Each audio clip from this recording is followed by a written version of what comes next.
Back to follow-up segment tonight. As we told you earlier this week, some media have injected race into the oil spill coverage. It happened after President Obama upped his rhetoric, saying he might kick some butt. Now, you will remember the president had been criticized for being too soft on the BP incident, but after he showed some grit, he was accused in some quarters of being an angry black man. We keep trying to make President Obama into something that he is not. That's you right. did not vote for the man that had a gun on the side of his pocket. That's not what you voted for. Because if he did come like that, you'd be too scared. First, he wasn't black enough. Now people want him to be black. Everybody was Make up black. your mind. Everybody was black. All right, joining us now from Shreveport, Louisiana, Reverend C.L. Bryant, Tea Party activist and former president of the NAACP in Garland, Texas. And here in the studio, Tara Dowdle, a Democratic strategist. Okay, so Chris Wallace and I both think that this is a fabricated thing by the media. There's no race at all in this. The word street on Matt Drudge was just a provocative headline. I don't think Drudge said, gee, let me use the word street so we'll get everybody upset racially. But you disagree with me, right? Bill, I'd like to take a step back, if I may. I think that what's happening here is that the comments or the commentary offered by Jonathan Capehart was not racially charged. He was pointing out a genuine concern that many African Americans, not all, but many African Americans do in fact have. Okay, but well, let me stop you there, because people don't know what some people may not know what you're referring to. Washington Post columnist Jonathan Capehart, who we criticized earlier, wrote a column right after the kick butt remark, right after it, saying, hold it. We black men can't show that kind of emotion because people will deem us threatening and menacing. Now, come on, Tara. This column was motivated by that comment. He wrote it because Obama said that. So he injected race into it right away. When Obama said, I want to kick some butt, I didn't say, ooh, there's a black guy I want to kick some butt. I didn't say that. I said, good, kick their butts.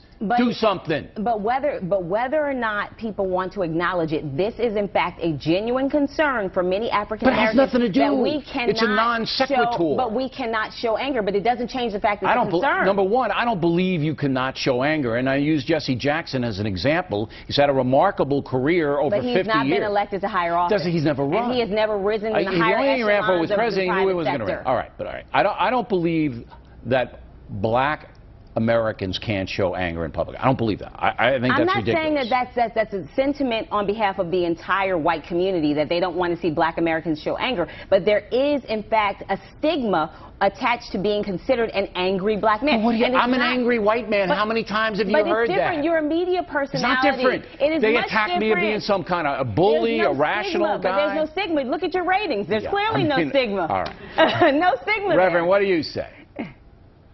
Bill, I say that the business of running this country in the year 2010 cannot become twisted or muddled with something as emotional as race. I am an angry black man myself. I'm angry because this situation down here in my home state has been mishandled. All we're looking for is leadership, and that has nothing to do with race. Yeah, but you're an angry. To do. Let me correct.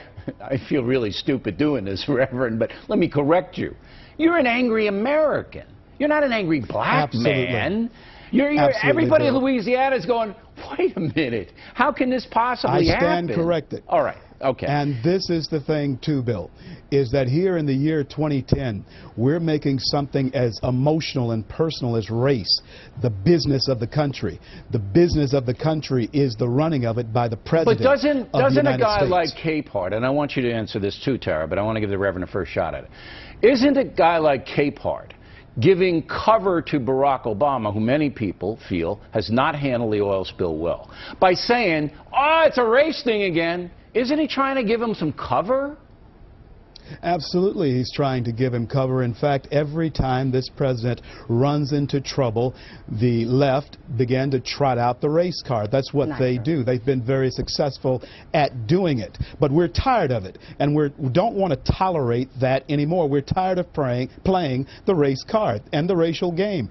It is the year 2010. It is time for us to move on from here and deal with things that are important, and that is preserving the Constitution against the enemies of this country. All right. Now, you see it differently than the Reverend. No one is playing the race card, and I think, Bill, you would agree with me on this. What Jonathan Capehart was talking about is much like what people were talking about as it relates to Sarah Palin. When a woman shows anger, that she's emotional. She's shrill. Google shrill and Sarah Palin. Google shrill and Hillary Clinton, and look at all the commentary that comes up. But why that's did it sexist. pop up So it's right the same, now what after I'm he saying said this is about BP? It's the same dynamic. If I may, it's the same dynamic where women are loud or get upset, we're emotional, we're Tara, shrill. I'm not dynamic. disagreeing you that the media traffics in stereotypes, and I have to go now, but I just want to make this clear. I'm not disagreeing you that the media traffics in stereotypes. On both sides of the aisle. But this whole thing was engendered by a Drudge headline, and Capehart took it and ran with it to apply race to the way the president's handling the oil spill. No, it's I think it was a completely separate issue. Then I think then the timing is incredibly coincidental. The timing was off, but I think it triggered something that Capehart and many African Americans experienced. Last word, real quick, Reverend.